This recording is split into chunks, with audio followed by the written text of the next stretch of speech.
If you have any questions or comments about the case, you can email us at nextofkinpodcast@gmail.com. You can also leave us a voicemail for us to play on the show by going to speakpipe.com/nextofkin. If we have enough responses, we'll sit down with Catherine and record a bonus episode discussing your questions and comments.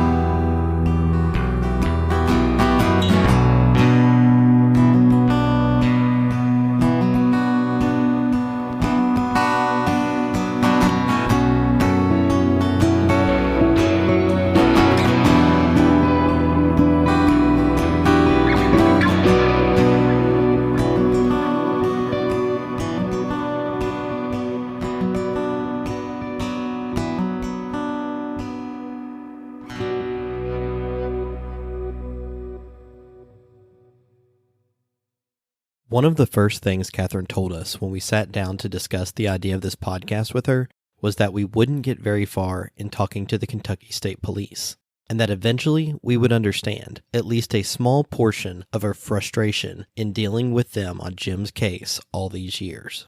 We quickly found out exactly what she was talking about firsthand. We started to feel frustrated, angry, and hopeless. We can only imagine how Catherine and her family have felt the last 14 years with all of those emotions and more while trying to find justice for Jim. You always had a concept of the police and who they were and what they were capable of doing. I guess you kind of would put them as your one of your heroes, a protector. And over the past 14 years, I have been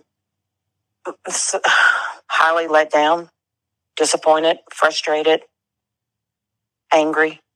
But I think frustrating is the best answer because it just is so infuriating knowing that they're not working Jim's case, knowing that there's still evidence out there, knowing that there's still people to talk to because I have told the past detective of people to talk to. And of course, it's eye-opening because you learn, you can't force someone to come in and talk. You can't just drag them in. If they say they don't want to talk, they don't talk. And that was eye-opening. It's so disappointing. It's so disappointing.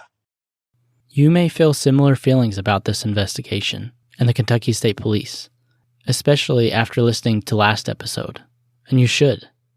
It's been 14 years since Jim was murdered in his home, and his case remains unsolved. We're going to go ahead and spoil something for you right off the bat. We don't have a pretty little bow to wrap up this story with. Jim's killers are still out there, still walking around free, pretending like nothing ever happened. Besides being angry that they murdered my brother, I'm more angry that they have continued to have a life the past 14 years. 14 years, they have had a life, and they have been able to have a wife and a child, good paying jobs. I don't know if they still have them, but at one time they did. And how dare they just move on like nothing? I mean, they took a life, but they brutally took a life. This case remains unsolved to this day, but we believe that can change. I think it's one of those, give it one more shot, let's try something else, because I already knew the detectives weren't doing anything at all, and they hadn't been for years. Let's see what the public can do to help. Let's see how many people can spread it. The media attention, that was my best chance to get an arrest. When we first looked up information about Jim's case online, there wasn't a ton of information out there. Just a few news articles that told the general story of Jim's murder. Shay McAllister, who you may know from Beyond Bardstown, the popular podcast focusing on the disappearance of Crystal Rogers out of Bardstown, Kentucky, she did an excellent write-up in 2019 that has the most details about Jim's case of any article online. But reading that article, it still felt like Catherine and the family were holding things back, in hopes that an arrest was coming soon.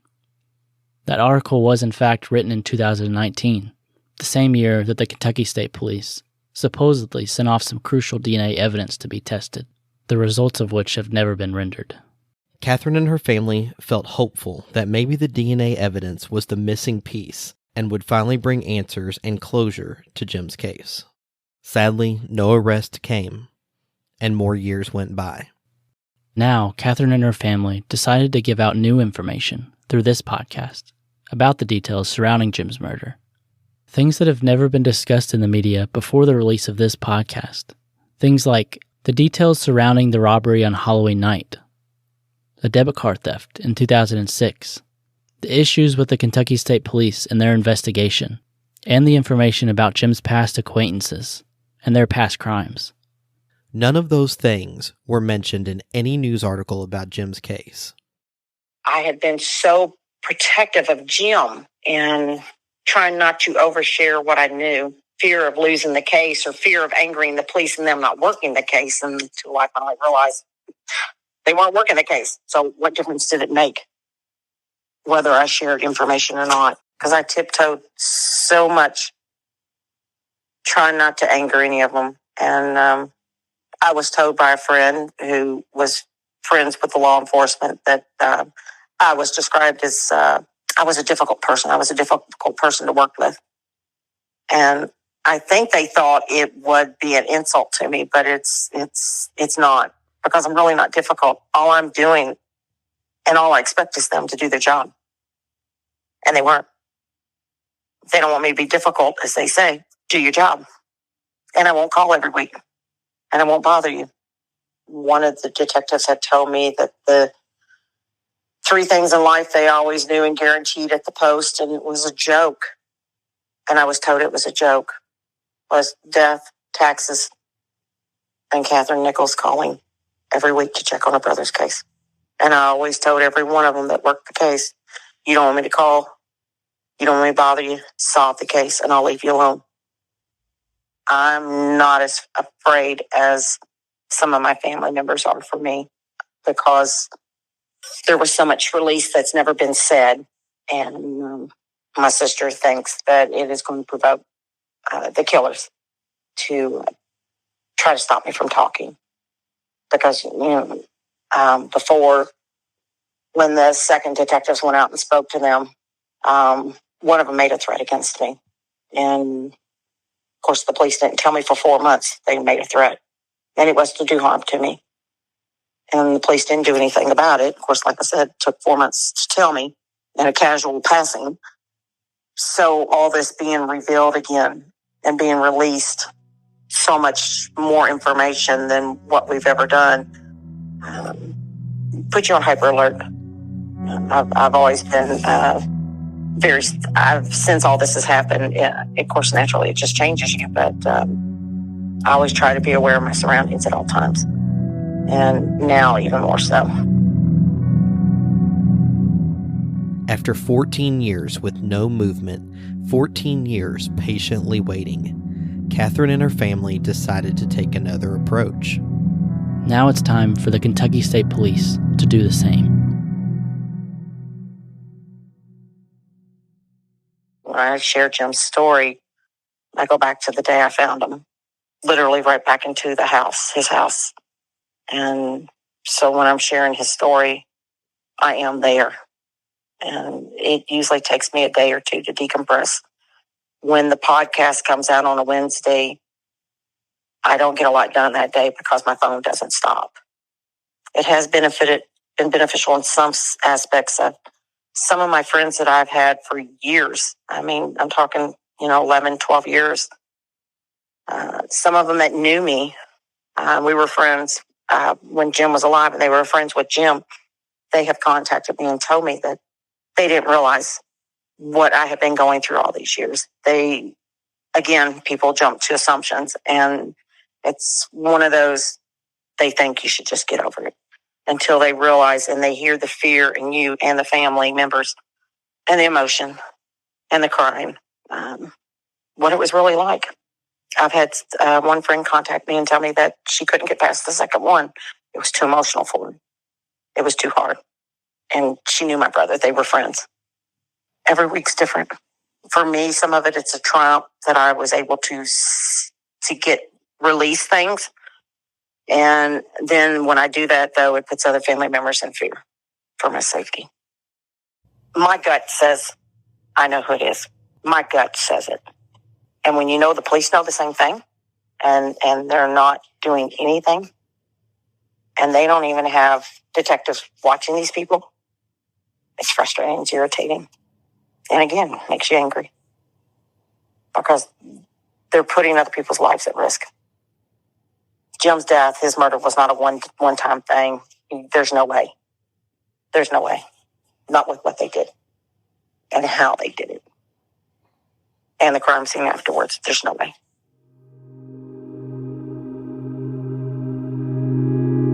Like we discussed on a previous episode, Jim was likely murdered by 2 or more people, and these people likely weren't strangers. They knew Jim. They had potentially been in Jim's house before, and knew Bo, his dog. But why kill Jim? What was the motive? The murderers only got around $500 from Jim's bank account. That's it. And what's even more odd is that they didn't even take some of the electronics that Jim had in his house laying around from Christmas shopping that day. So was money really the motive?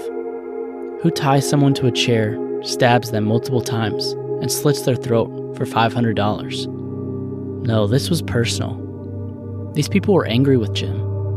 They had a vendetta against him. They hated Jim. It's true that Jim had an acquaintance who was still paying him restitution for a past crime that he had committed against him.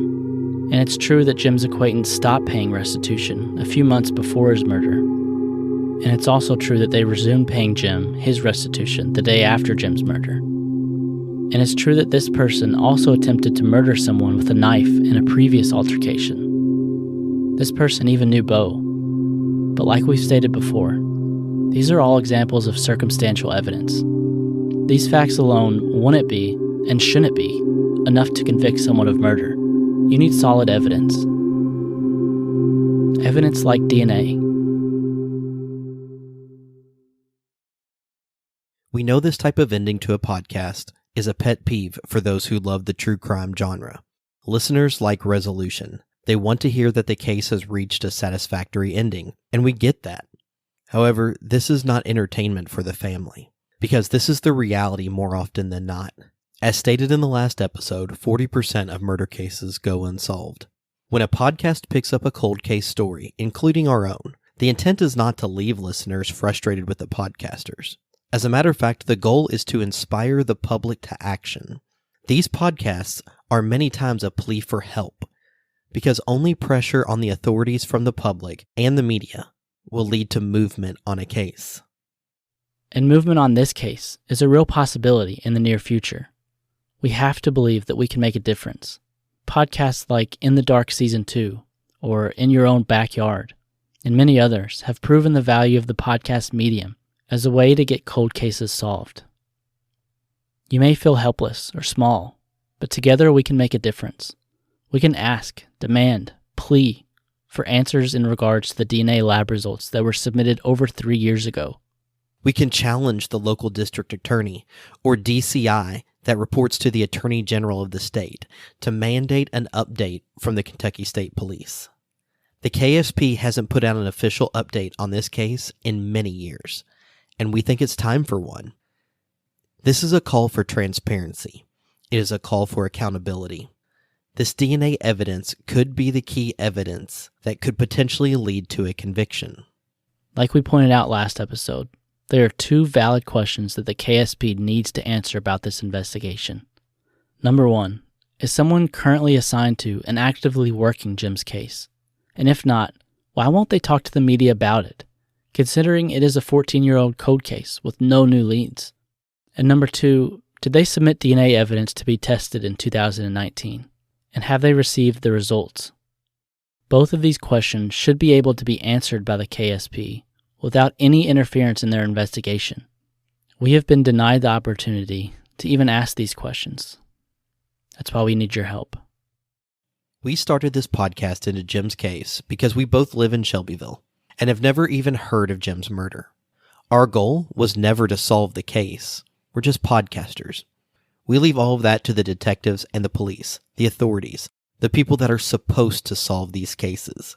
We simply wanted to introduce Jim and his unsolved murder to the people of Shelbyville and beyond. Everyone that we talked to about Jim told us the same things about him. Jim was good at everything. He was a hard worker. He loved working with his hands. He loved his family and his friends and would do absolutely anything for them. He was a member of the military and the military police. He took care of people around him and sacrificed for them. He was selfless, humble, and had integrity. From what I've been told by the police, not just the sister instinct, he was an innocent victim. Mainly Jim was loved. He had a family. He had a life. And he was a great person. That's the main thing. He was a great person. He didn't deserve this. I miss him. I miss him. I actually said something to my sister today when we were in an area where my parents used to live, and my brother had a place down there, and we couldn't find it. And I told Rebecca that I would, I said, well, let me just text Jim. And I guess that's how much he's still there in my thoughts, that I could take a phone and go to text him 14 years later. I think that's how much he stays on my mind. And that I miss his smile. And what I would give for one more conversation with him.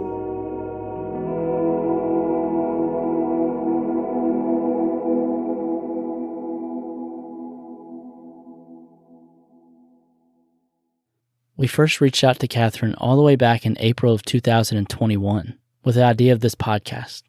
And now we are here at the start of 2023, and we are as determined today as we were 2 years ago to see justice done. There will never be a November 9th that goes by that we will not think about Jim.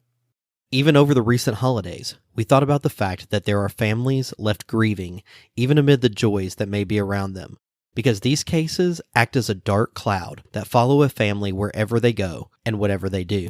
They cannot escape it. They deserve rest. They deserve peace. The closure thing, I'm never going to say. There is no such thing as closure. This will always be a part of who we are. But to be able to go to the next chapter, I'm tired of being stuck in this chapter. 14 years in one chapter. It's time to move forward to where we can have, again, not closure, but questions answered. Definitely questions answered. And that's what my sister had said. She said if I ever got to speak to him, I would ask him why. And I said it will never be a good enough reason. Ever. There is no good enough reason to murder someone. Ever.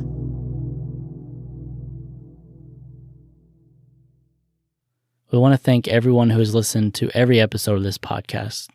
We thank you for your time. We thank you for your efforts. We thank you for caring about Jim. We have appreciated every comment and share on social media, but we need you now more than ever.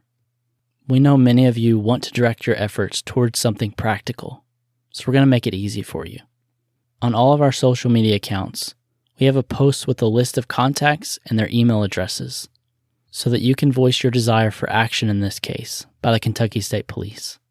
These contacts include several members of the Kentucky State Police, the Attorney General for the state of Kentucky, and the District Attorney that covers Shelby County, Kentucky. We have also included a template email that you can copy and paste if you'd like. Or, if you feel comfortable, you can craft your own, sharing your own thoughts and emotions. All of these email addresses are available online to the public. Though this is the final episode, we are not done. Do not give up on Jim's case. Remain active. Demand transparency and answers from the Kentucky State Police. There will be more media connected to this podcast in the near future, with news stories and articles. When they reach the public, please share. Please comment on these media outlet posts. Let your voices be heard. We hope that we will be able to provide update episodes in the very near future due to the continued efforts by the family, us, and you, the listeners. We hope that one day soon we can all share in justice together. Please keep subscribed to this podcast for when that happens. We also want to thank Catherine for her willingness to trust us in this process. It has been an emotional journey that we pray leads to answers for her and her family. It has not been easy for her to relive the worst days of her life. We want her to know that her time and efforts were well spent, and that the tears she has shed in the process were not for nothing. We weren't lucky enough to know Jim, and after hearing the stories from Catherine, Jim's friends, and family, we really wish we did. But we do know this. Jim would be so proud of the work that his big sister has done, and will continue to do, to seek justice for Jim.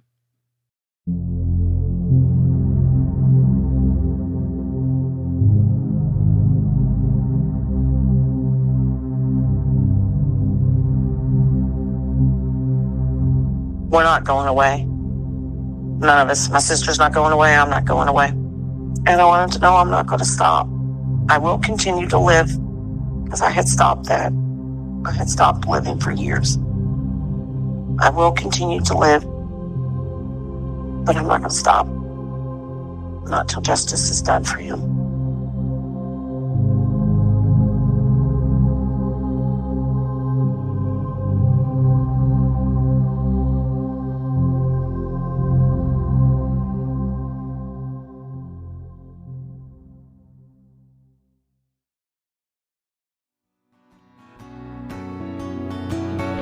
This is an active investigation. Some names have been changed, but the details remain the same. This podcast will withhold certain information critical to the case, so as not to impact the integrity of the investigation being carried out by the Kentucky State Police and other law enforcement agencies. If you or someone you know have information related to Jim Duckett's murder, please call Kentucky State Police Post 12 at 502-227-2221.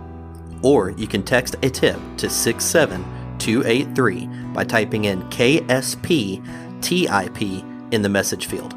Leave a space and then enter the information that you have regarding the crime. The messages are then sent to a separate service where any identifying information is removed to keep it anonymous. Follow us on social media to keep up to date with information from the podcast and any other details that could come out related to this case.